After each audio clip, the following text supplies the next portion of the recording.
శ్రీమాత్రే నమః అయం నామకరణ ముహూర్త సుముహూర్తో అస్తు రింగుతోనే చేయాలి మెల్లగా మెల్లగా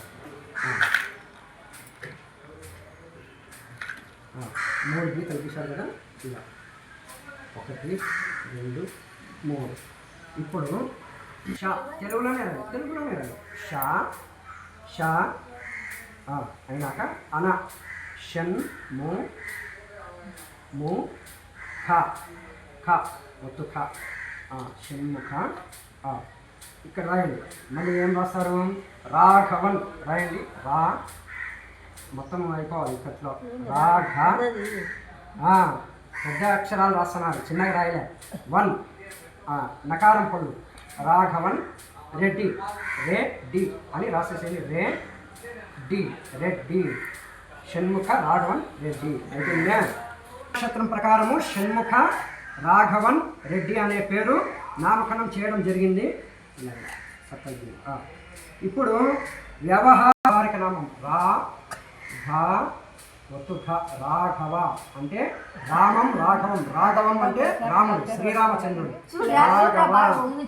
రాఘవ ఇది వ్యవహారిక నామం. అంటే ఆను ఇదో చెప్పండి ఆను ఇదా ద్రాక్ష. ఇంకోసారి తీసుకో, నాకు ఇచ్చేసి అలా నాకు ఇచ్చేసి అది ఇంకొకసారి ఇదా ఈగలు వస్తున్నాయిరా. షణ్ముఖ రాఘవన్ రాఘవన్ చెప్పున్నాను 3 సార్లు చెప్పున్నా. మెల్లగా ఇట్లా కాదు, బయట అట్లా చెవులో చెప్పాలా. మళ్ళీ మీరు కూడా అమ్మా అందరూ చెప్పాలా, చెవు దగ్గరికి వచ్చి బాబుకు చెప్పాలా. మీరు 3 సార్లు మళ్ళీ ఇదో ద్రాక్ష. ఆను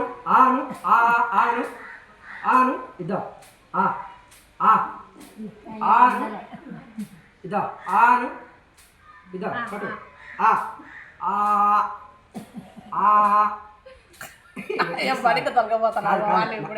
నన్ను ఎక్కిరిస్తాను. ఆను చెప్పండి 3 సార్లు చెప్పండి మెల్లగా. బాబుకి మాత్రం వినపడేటట్టుగా చెప్పండి. బాగా వినపడింది.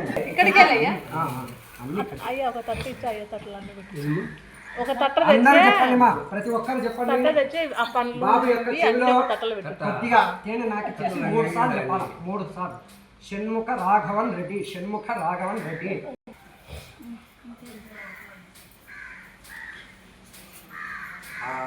ఇది కొంచెం ఇక్కడ ఈ పక్క పెట్టేసింది.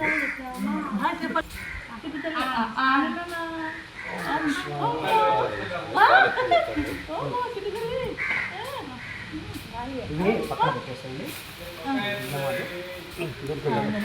ఇవన్నీ అక్కడ తీసేసింది. ఆ పక్కన దాంట్లో పెట్టేసింది.